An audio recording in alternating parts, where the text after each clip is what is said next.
Managing your personal finances is not as daunting as you may think. That is the opinion of today's guest, Henry Brock.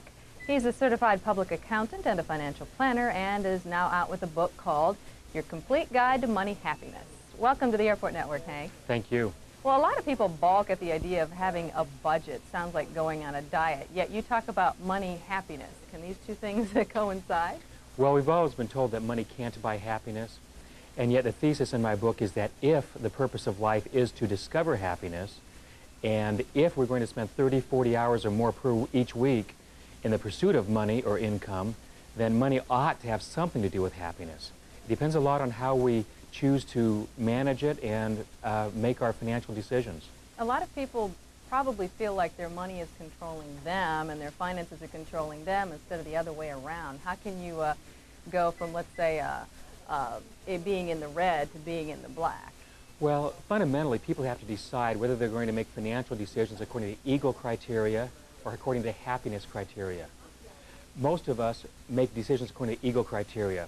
That is, we're focused on things, impulse buying, keeping up with the Joneses, acquiring experiences that merely yield fun, entertainment, pleasure, instant gratification. While those who make decisions according to happiness criteria, rather than focusing on things, they focus on human relationships, family, friendships from the old neighborhood, acquiring experiences that deserve to be relived over and over in the deep memories of one's heart, focusing on acquiring those experiences that yield fulfillment, joy. They have a whole different lifestyle, whole different level of congruency in their life.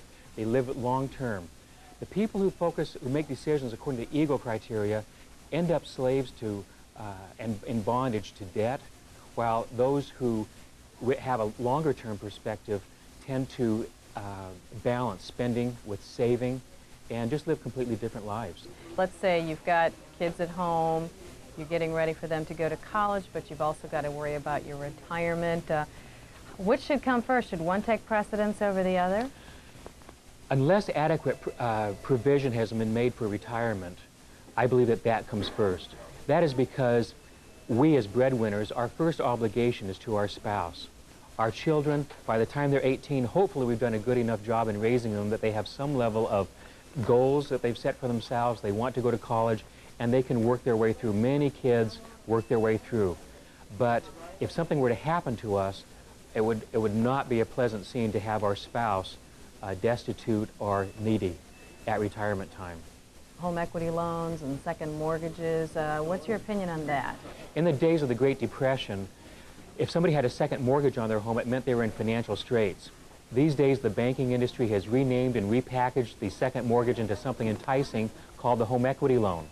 My concern is that we're using that home equity loan like a credit card for vacations, debt consolidation, wardrobes. People have to learn that consolidating debt is not the way to get out of debt. You just can't borrow your way out of debt any more than you can drink yourself sober.